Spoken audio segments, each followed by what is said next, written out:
Channel Mahalakshmi की ओर से आप सबको सादर जय जिंद्र। थर्सडे स्पेशल झरोखे में आए आपके पास कुछ खास लेकर। सबसे पहले 20 शहादत देने वाले हमारे वीर जांबाजों को पहले नमन, हृदय से श्रद्धांजलि। हम आपके एक एक कतरे का हिसाब लेने चाहें, हम भी चाहेंगे उसमें हम भी शामिल हों। प्रधानमंत्री ने कह दिया कि यह शहादत बेकार नहीं जाएगी, पर यह ध्यान रखना होगा पिछले 6 साल में 18 बार वहां जाने वाले प्रधानमंत्री मिलने वाले, चीनी चीनी भाई भाई का नारा लगाने वाले हम लोगों को चूकना होगा, क्योंकि इतने सालों से हम आस्तीन के सांप को ही दूध पिलाते आ रहे थे।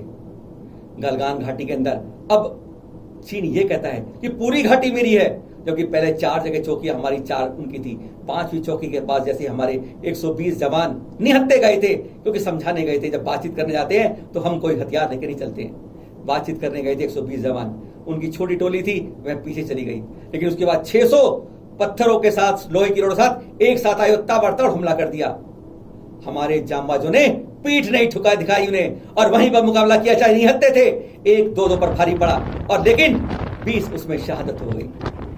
50-60 को मामूली चोट भी आई, ऐसा नहीं है, लेकिन उन्होंने यह दिखा दिया कि हिंदुस्तान किसी रूप से अब 1965 नहीं, यह 2020 है। प्रधानमंत्री ने कह तो दिया कि बदला ले लेंगे। आसान नहीं है, पाकिस्तान नहीं है ये नेपाल नहीं है जिसे हम जो मर्जी करके दबा लेंगे। चीन हमसे हर शक्ति में ताकत है, जगह उसकी ज्यादा है, ताकत ज्यादा है, सैन्य शक्ति ज्यादा है, और हम तो उसको आस्तीन साहब को हर समय दूध पिलाते रहते हैं। 5 लाख करोड़ रुपए जैसे हर साल का पुरस्कार देते रहते हैं। रग रग में हमारे यहाँ चीनी सामान फंसा हुआ है। चीनी बाइकआउट करे बगैर, इस आस्तीन साहब को बगल में दबाए बगैर कुछ नहीं होगा। बंदूक और तोपों के सहारे ये शहादत की जवाब जीत नहीं लड़ सकते। हर को लड़ना होगा। एक छोटी बच्ची कह देती है कल कि पापा ये खिलौना बाहर फेंकती हूं मैं, क्योंकि चीनी खिलौना है। उसकी बड़ी बहन कहती है कि इस बार भाई के हाथ में राखी बांधूंगी तो मैं कलावा बांधूंगी, पर चीनी राखी मत लेके आना। दिवाली के अंदर पटाखे बजेंगे, अगर बजे तो चीनी नहीं बजेंगे, ना रोशनी लगेगी, चीनी लगेगी। यह लोगों ने कहना शुरू कर दिया है। आज आसमान में भारत के अगर उड़ेंगे पतंगे तो चीनी माना नहीं होगा। यह हर भारतीय आज गर्व से कह रहा है और करके भी दिखाएगा। व्यापारियों ने कह दिया हम चीनी सामान का बाइकआउट करेंगे, पर सरकार को भी अपने तरह करना होगा।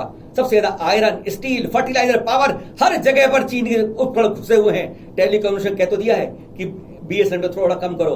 अरे प्रधानमंत्री महोदय जी को कहना होगा, अगर नोटबंदी के लिए 4 घंटे जनता को समय देता हूं मैं, या मैं इसके लिए लॉकडाउन के 4 घंटे का समय देता हूं, तो इस चीनी सामान के लिए भी 4 दिन का ही वक्त दो उस चीनी देश को। 4 दिन के बाद हम तेरे यहाँ के दुकान में जितनी धंधे लगे हुए ना, चाहे वे यूपी के अंदर लगाए, महाराष्ट्र में लगाए, गुजरात में लगाए, कहीं भी लगाए, उन फैक्ट्री को 4 दिन के अंदर बंद करना होगा। अरे तब मालूम चलेगा कि हम उस आस्तीन के सांप को कैसे दूध पिलाना बंद करते हैं। 5 लाख करोड़ का करते हैं उससे आयात। इतना रुपया हर साल हम जैसे दहेज में उसको दे देते हैं, और हमारी कुल रक्षा बजट केवल 5.25 लाख करोड़ है। उससे ज्यादा उसे इसलिए केवल तोप गोली से नहीं मार पाएंगे। उस आस्तीन के सांप को हमें आस्तीन में बगल में ही दबाना होगा, उसकी आर्थिक व्यवस्था को कमजोर करना होगा, जिससे आज वह परेशान है। कुर्बानी खाली नहीं जाएगी। बच्चे से लेकर 130 करोड़ भारतीय इस पर लगे हुए हैं। और अब झरोखे की शुरुआत करते हैं पहली खबर के साथ। ले चलते हैं आपको गुलाबी नगरी में, यानी राजस्थान की राजधानी जयपुर में।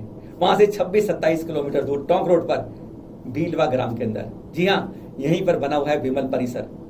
आचार्य सुधम सागर जी ने बनवाया, क्योंकि उन्होंने आचार्य विमल सागर जी से दीक्षा ली थी। शांतिनाथ भगवान जी का मंदिर है यहाँ, और पिछले 1-1.5 साल से वह मुंह से बोल भी नहीं पा रहे, आवाज नहीं निकल रही है। और अब तो लॉकडाउन के अंदर उनके शरीर पर इतनी फोड़ी फुंसियां हो गई हैं, जैसा आप चित्र में देख रहे हैं कि आप देख नहीं सकते। लगभग होश नहीं है, बहुत बदतर हालत हो गई है। ऐसे समय चर्या नहीं हो रही उनकी, बहुत समय से चर्या नहीं हो रही है। इस समय हमारा अनुरोध है समाज से, कई लोग जानते हैं, संस्था जानती है, पर कोई कदम उचित नहीं उठाती हैं। या तो कोई ज्ञानी साधु संत जाके वहां पर उनका उद्धार करे, उपदेश दे, सही रास्ते पे लाए, या फिर उनको कपड़े पहनाकर उचित इलाज कराया जाए। इस तरीके से बदतर तरीके से हालत खराब होना समाज के लिए बहुत चिंतनीय बात है एक आचार्य की। और वहीं पर जैसा हमें जानकारी दी गई, कल डॉक्टर भी आया था, इंजेक्शन दिए, अब थोड़ी हालत में करें, थोड़ा सुधार है, लेकिन इतनी फोड़े फुंसियां हो गई हैं, शरीर से चल नहीं सकते, खड़े नहीं हो सकते, कुर्सी पे बैठकर भोजन दिया जाता है। हालत बहुत गंभीर है। ऐसे धाम बहुत जगह बन रहे हैं, बहुत बन चुके हैं। छोटा घर छोड़ते हैं, बड़े घर में आ जाते हैं, एक मंदिर बना लेते हैं, वहीं पर रह जाते हैं। अकेले साधु जब रहते हैं तो एक प्रश्न चिन्ह उठता है कि इस तरह से क्या चर्या होती है? कुछ स्वयं को देखा है, कई जगह चर्या नहीं निभती है। और उनके जाने के बाद उन धामों के अंदर क्या होगा, यह एक सवाल समाज के लिए उठ जाता है, एक परंपरा दिखकर आती है। और उनके सामने भी चतुर्मास या कोई 10 दिन के लिए उनके संग के अलावा कोई रह नहीं सकता है, यानी एक निजी हमारा मकान बन जाता है। ऐसे धाम बन रहे हैं जो एक समाज के लिए चिंतनीय बात है। सोचिए इस बारे में और उद्धार करिए इन आचार्य श्री का, क्योंकि इस समय इनकी हालत बहुत देखने लायक नहीं है। कोई समाज वाला वहां नहीं जा रहा। हमें जानकारी जैसे दी वहां पर जयपुर से है अनिल सोगानी जी, उन्होंने दी, और मयूर विहार दिल्ली से सुलेख जी हैं, उन्होंने जानकारी दी कि इस समय वहां पर उनके पास केवल एक कर्मचारी और एक खाना बनाने वाली महिला है और कोई नहीं आता। पर ऐसी हालत एक साधु की हो रही है। गुलाबी नगर थोड़ा पास चलते हैं, हम पहुंच जाते हैं अलवर के अंदर, रैनी के अंदर। जी हाँ, इस रैनी के अंदर हमारी 200 साल पुरानी नसीहा है। वह नसीहा जो होती है शहर के बाहर होती थी, गांव के बाहर होती थी, जहां पे साधु आते थे वहीं रह जाते थे और लोग बाहर गांव से आकर शहर से आकर वहां दर्शन करते थे। अब तो खैर अंदर आते हैं साधु। यह नसीहा हमारी थी। 1 बीघा ज्यादा जमीन है इसकी, 1235 1236 खसरा नंबर दर्ज है सरकारी आंकड़ों में। लेकिन हमारे समाज की कोई कोताही कारण यह किसी तरह ग्राम पंचायत में दर्ज हो गई और तब से समाज इसको लेने के लिए भिड़ रहा है समाज प्रशासन से। एसडीएम के बिल्कुल सामने एक बड़ी अच्छी जगह पर है ये जगह। पिछली 14 जुलाई को यहां पर संयम सागर आचार्य श्री आए थे। सुमति सागर शिष्य हैं, 37वां साल है दीक्षा का इस समय। उन्होंने आगे ठाना अनशन किया 11 दिन। सरकार ने आश्वासन दिए, हम भी कलेक्टर से मिलकर आए थे, हाँ हम ध्यान देखेंगे, लेकिन उसके बाद किसी ने ध्यान देने की कोशिश नहीं की और आज भी जगह हमें नहीं मिल पा रही है। अब तो टेंट तक लगाने को हम मना कर रहे हैं, खुले में पड़े हैं। जैसे रसिया के अंदर दृश्य आप देखेंगे, इसे देख रहे हैं आप। और हमने इस बारे में फिर अभी दोबारा जब आए हैं 15 जून को आचार्य श्री वापस लौटकर लॉकडाउन के बाद अनलॉक के अंदर होकर आए हैं, उन्होंने फिर ठान रखा है मैं इसको निकलना चाहता हूं जैन समाज के अंदर। उनसे हमारी बात हुई, जब साथी ने उनसे फोन पर बात कराई। सुनिए सीधा बात जो हमारी हुई, क्यों हमारी नसीहा हमें नहीं मिल पा रही है। समाज के ही कुछ लोग विभीषण बन के कहते हैं लंका ढाने की तरह, हमारी समाज के कुछ लोग लालच में आ गए हैं कि समाज की जगह हमारे छिप जाए और वो 2-3 दुकान मिल जाए और कब्जा किसी और का हो जाए। स्थिति बहुत विकट है यहाँ पर, देखिए आप। और कोई सामाजिक संस्था इस बारे में आगे नहीं आई है। सब सोच तो इस बात का होता है कि हमारी संस्थाएं चुप हो जाती है, अपनी संपत्ति को ही अपने पास लेने में क्यों पीछे हटती है, क्योंकि यहाँ पर कोई मंच वाला माइक उनको नहीं मिलता है। सुनिए आचार्य श्री ने हमसे क्या कहा बातचीत में आज सुबह। नमस्ते महाराज जी। महाराज जी, मैं चैनल महालक्ष्मी से शरद बोल रहा था। आपसे पहले भी कई बार बात हुई है। ये जो हमारी नसीहा जी है रैनी की, जिसके लिए आप मेरे ख्याल से 14 जून से मुहिम में लगे हुए हो और अभी तक हमें नहीं मिल पा रही है। अब इसकी स्थिति क्या है और हमारे लिए क्या दिक्कतें हैं यहाँ पर? भैया ये जो है जी, ये 200-250 के लगभग वर्ष के तो ये बनी हुई है, पुरानी है जी, और ये जो जैन नशा जो है जी, ये जैन संतों के वास्ते ही बनाई जाती थी। ये तो आप लोगों को पहले ठीक है। हाँ बिल्कुल ठीक है महाराज। पहले बस्ती में साधु जाते नहीं थे और बस्ती से अलग नशे जैन नशा जी बनाते थे। ठीक बात है, बिल्कुल। हाँ, तो साधु संत भैया यही अपना साधना करे, आज की चर्या यही हो जाती थी और इस तरीके से बनाया जाता था।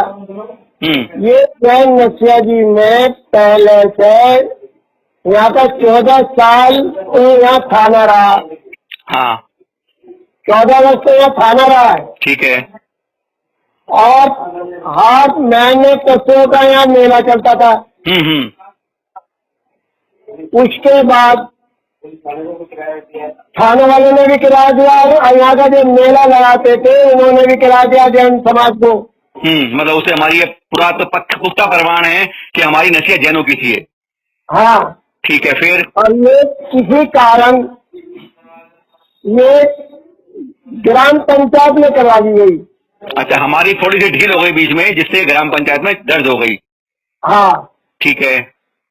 और ग्राम पंचायत में उसका तो कोई लेना देना नहीं है। हाँ, ठीक बात है।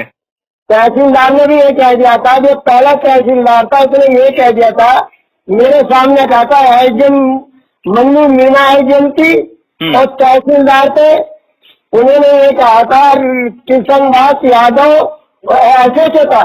तो इन्होंने ये कह दिया था कि महाराज ये स्टे ने कहा, तो स्टे ने कहा, तो उसने कहा कि तहसीलदार ने कि भाई ये जो जमीन है इससे कोई स्टे नहीं है। महाराज जी, आपकी बात ठीक है। हम भी जब आए थे आपसे मिलकर आए थे पिछली बार, तो कलेक्टर से भी मिले थे। कलेक्टर ने भी आश्वासन दिया था। अब स्थिति क्या है? मतलब हम क्यों परेशानी हो रही है, हमें क्यों नहीं मिल रही है? भाई ये स्थिति है कि ये रेलवे परेशान करता है। कौन और परेशान कर क्या रहा है? है, इन्होंने कोर्ट में डाल दिया। कौन किन्ने? हम लोगों ने कोर्ट में दोबारा से फिर के ही डाला है। ठीक है, और वो क्या दुरुस्ती का दावा डाला था। ठीक है। और दुरुस्ती का दावा हुआ कि आज तक ये टाइम हो गया। पूरे पूरे 5 महीने ये टाइम हो गया, 5 महीने से। आज हो जाएगा, कल हो जाएगा, परसों हो जाएगा। एकदम तहसीलदार पे छोड़ देती है, तहसीलदार सरपंच पे छोड़ देता है, और कलेक्टर एसडीएम को छोड़ देता है, एसडीएम के पास छोड़ देता है, एक दूसरे पे टाल देता है। मतलब प्रशासन के लोग जो है देना बाद एक दूसरे पे डाल देते हैं, हमें देते नहीं है हमारी चीज। बस। और हमें तंग कौन कर रहा है? जो कोई आदमी तंग भी कर रहा है, सुना है मैंने, कूड़ा फेंक देता है हमारे इस नसिया में, कुछ करता है। तो ये जो है ये सामने कराते, तो इसको क्या है कि इसने कुछ समाज के या कुछ आदमियों को ये लालच दे रखा है। कौन आदमी है? कोई भी है। कौन आदमी है सामने? जो कौन, उसका नाम क्या है? भाई नाम को तुम पता नहीं है। तो 3-4 आदमी है, उनको लालच ये दे रखा है कि उनको दुकान की बना के दे देंगे। अच्छा। दुकान बना के दे देंगे, अब तुम सामने ना आओ। अच्छा। उस लालच में घर का बेबी लोग कटा दे, तुम्हें तो ये तो पता है। मतलब हमारे ही समाज के कुछ लोग हमारी खराब कर रहे हैं, मतलब उसके साथ मिलकर। हाँ, कुछ समाज के हैं, कुछ और बाहर के हैं आदमी। जबकि पूरा गांव कहता है ये जैनों की नसिया है। वैसे तो पूरा समाज ये कहती है, गांव वाले कहते हैं, आस-पास के गांव वाले ये कहते हैं जैनियों की नस्ल है या जैनियों की नस्ल देखता है। और यहाँ पहले पाठशाला भी लिखी, स्कूल भी में पढ़ते थे बालक। ये बुजुर्ग लोग बताते हैं, थाना भी रहा, यहाँ पशु का मेला भी बनता था। यहाँ पर ये जगह कितनी है महाराज जी हमारी? ये कहा तो 1 बीघा 13 बीसा। 1 बीघा 13 बीसा। खसरा नंबर क्या है हमारे? ये खसरा नंबर है 1235 और 1236। और इसमें अब स्थिति क्या है? जैसे आप खड़े बैठे हैं यहाँ पर, खराब दिक्कत आती है, क्या दिक्कत आती है यहाँ पर हमें कब्जे में? भाई कब्जे में एक पंडाल ही नहीं लगन दे रहे। कब्जा तो बहुत है, पंडाल ही नहीं लगन दे रहे। जो पंडाल हमने लगाया था पहले, वो पंडाल के सामने भर जाएगा, वो पंडाल नहीं लगाने दे रहे। ये प्रशासन नहीं लगाने दे रहा है या समाज के ये जो कर रहा है विरोध वो कर रहा है, नहीं लगाने दे रहा? भाई ऊपर से तुमको ऑर्डर आता है प्रशासन होता है, प्रशासन मना कर देता है। प्रशासन इनसे मिला हुआ है, प्रशासन मिला हुआ है उससे। कैलाश ऐसा ही है कोई, कैलाश ऐसा ही। हाँ, तो उन्हें सब थानेदार तो है नहीं, सोचो तो चला गया। हाँ, और स्थायी इंचार्ज है वो। हाँ। तो उसमें कल एसडीएम डीएसपी ने भी कहा था। हाँ। और एसडीएम ने उसको बुला के कहा कि भाई ये कूड़ा करकट पत्थर या लकड़ी पेवर ना दे रहे। फिर भी वो आज सुबह कर गई और कहती है कि तुम्हारे में ताकत है तो जो कर लो। मतलब वो उल्टा बोलते हैं, मतलब वो बल्कि। हाँ, ठीक है महाराज जी। पश्चिम से अब ले चलते हैं आपको पूरब में। सराग क्षेत्र है वैसे ये बार वर्धमान जिला है पश्चिम बंगाल का। जी हाँ, और यहाँ पर आप देख रहे हैं जगह मंगलकोट, ये प्रतिमा देख रहे हैं खड़गासन। जी हाँ, शिव जी की तरह पूज रहे हैं, हार वार लगा के देख रहे हैं ना आप। ये वास्तव में ये है 16वें तीर्थंकर हमारे भगवान शांतिनाथ की। पलट दी गई, लेकिन किसी संस्था ने इसके ऊपर आवाज नहीं उठाई। ऐसी कई जगह हमारी प्रतिमाएं बदली जा रही हैं। समाज को सोचने की बात है, उन संस्थाओं को सोचने की बात है जो संरक्षण और संरक्षण के लिए बैठी हुई हैं। वह क्या करती हैं? वर्धमान जिले के मंगलकोट में शांतिनाथ भगवान की वहां बन गई शिव जी की प्रतिमा। पश्चिम से चले पूर्व ले गए, आपको दक्षिण ले आते हैं। आपको पिछले एपिसोड में बताया था आपको 2 खुशखबरियां 2 जगह से मिली थी हमें। 12 जून 13 जून में आंध्र प्रदेश से करीमनगर से और तमिलनाडु से हमें यह मूर्तियां मिल रही थी। हमें 2 मिली खुशखबरी थी, और अब कल फिर 17 जून को मिली है एक और खुशखबरी। इस बार उसी के पड़ोस के कर्नाटक से मिली है। सोंडा से जैन मठ है यहाँ पर, और वहां पर खुदाई के में एक ये छोटी सी पारस प्रभु की प्रतिमा मिली है। हथेली में देखिए कितनी सुंदर लगती है, पर इसमें खास बात है पीछे से भी इसके फन के अंदर कितनी खूबसूरती है उस सर्प की। देखिए जरा आप, और करिए। कहते हैं 5 दिन के अंदर 3 खुशियां मिल गई जैन समाज को। कर्नाटक के इसी राज्य के बेलगांव जिले में चलते हैं आपको अब, जहां पर आचार्य श्री वर्धमान सागर जी सत्संग विराजमान है और उन्हीं के एक शिष्य मुनि श्री सहिष्णु सागर जी ने यम सल निकली थी कुछ दिन पहले। और उसके बाद सोमवार 15 जून को रात 11:30 बजे उन्होंने इस शरीर को त्याग कर इस संसार से विदा ले ली, देवलोक गमन हो गया। अगले दिन बेलगांव में उनकी अंतिम क्रियाएं हुई। चैनल महालक्ष्मी और सांध्या महालक्ष्मी उनको हार्दिक विनयाञ्जलि अर्पित करता है। मंदिर खुल चुके हैं, आपसे बार बार कह रहे हैं, लगातार कह रहे हैं कि दूरियां बना के रखिएगा, मंदिर में मास्क ला के रखिएगा, केवल दर्शन करने जाइए, पूजा पाठ विधान जाप सब घर पे करिएगा। लेकिन इसी कारण इटावा का महामृत्यु तीर्थी नहीं, दिल्ली के कई और एमपी के कई जगह से, देशों कई जगह में राज्य से आ रहे हैं, मंदिर अभी बंद रखे हुए हैं। लेकिन कई जगह मंदिर खुलकर बंद भी हो रहे हैं। खबर आई है हमें जबलपुर मध्य प्रदेश से, हनुमान तल में आदिनाथ मंदिर को, वहां के पुजारी को भी कोरोना पॉजिटिव हो गए। यानी जो हर समय थाली वाली लगाते थे, अब कोरोना पॉजिटिव होने से, और वहां पर महिलाएं हैं कि किसी को पूजा करनी है, पाठ करनी है, बैठ गई है, ध्यान कर रही, जाप कर रही है, आखिरकार उस मंदिर को बंद करना पड़ा समाज को। कृपया ध्यान रखिए, दूरियां बना के रखिए, मास्क ला के रखिए। मंदिर की सुरक्षा के साथ आपकी और आपके पूरे परिवार की और समाज की सुरक्षा आप ही के हाथ में है। राजस्थान का राघवगढ़, अब खुशी आ रही है। यहाँ पर सुधा सागर धाम की तैयारियों में अंतिम चल रही है समय। यहाँ पर संभवनाथ जिनालय के अंदर भगवान संभवनाथ की प्रतिमा की विराजमान हुई। अभी देखिए कैसी हुई, परिचय हुई। कहते हैं यह संभवनाथ की प्रतिमा पद्मासन बहुत मनोहारी है, दर्शन कीजिएगा जब आप जाएं उधर। वहां पर आपको दिखा रहे हैं 2 यादगार चित्र जो हमें भेजे हैं दिल्ली से प्रभा किरण जैन जी ने। बहुत छोटी दोस्तों में बात हम कर रहे हैं 1969 के इन यादगार चित्रों में, जब मुनि श्री विद्यानंद जी थे यानी हमारे आचार्य श्री, तब जब वो बद्रीनाथ की यात्रा में गए थे तो देहरादून के हरवर्डगंज के हैं चित्र ये, जब वापिस आ रहे थे। ऐसे आज से 51 साल पुराने ये 2 चित्र भेजे हैं, मनोहारी चित्र हैं। हरवर्डगंज में, देहरादून में जब मुनि श्री विद्यानंद जी के रूप थे, जब कैसे आए थे वो उस बर्फीली पहाड़ियों में यात्रा करने के बाद यादगार चित्र। देश में कोरोना ने बहुत गंभीर हालत कर रखी है। मई और दिल्ली में मुकाबला चल रहा है, कौन आगे कौन पीछे। मुंबई आगे चल रहा था, दिल्ली भागम पीछे चल रही है, कहते मैं आगे जाने को तैयार है। और उसी के स्वास्थ्य मंत्री सत्येंद्र जैन, जो अभी तक संडे को अमित शाह के साथ मीटिंग में थे, सोमवार को रिपोर्ट टेस्ट करवाते हैं, नेगेटिव आती है, और ट्यूसडे को तब सांस में फिर तकलीफ होती है, बुखार तेज होता है, 2 बार टेस्ट करवाते हैं, पॉजिटिव रिपोर्ट आ जाती है। फिलहाल देश की राजधानी यानी दिल्ली के स्वास्थ्य मंत्री सत्येंद्र जैन जी राजीव गांधी सुपर स्पेशलिटी में कोरोना का इलाज करवा रहे हैं आज की तारीख में। भगवान से प्रार्थना है आप सबकी दुआएं हो, जल्दी स्वस्थ हो और फिर दिल्ली के स्वास्थ्य पर फिर उनकी नजर शुरू हो जाए। यूपी को बड़ी खुशी होती है अपने आगरा के जैन महापौर नवीन जैन पर। जी हाँ, उन्होंने सबसे पहले खबर दी थी कि कोरोना आगरा में बहुत फैल रहा है। अब ऐसी ही खबर एक महापौर नए बने हैं दिल्ली के अंदर, एक खुशखबरी दिल्ली से भी है। पूर्वी दिल्ली नगर निगम में जैन महापौर बने हैं निर्मल जैन जी, जो भोलानाथ नगर के मंदिर के प्रधान भी हैं। हमारी बहुत खुशियां।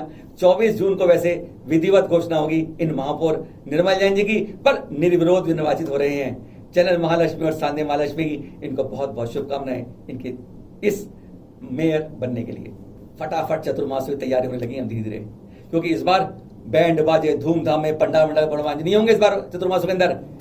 जहां पर हैं लगभग वहीं पर चतुर्मास होंगे, छोटे छोटे रूप में चतुर्मास में विराजमान होंगे इस बार। जैन संतों के घोषणाएं आपको बताते जा रहे हैं, लेकिन उसमें जो हमारा एक सबसे बड़ा महापर्व आता है, अनादि निधन पर्व आता है, 10 लक्षण धर्म आता है, उसकी भी तैयारी साथ साथ शुरू कर दी है इस बार।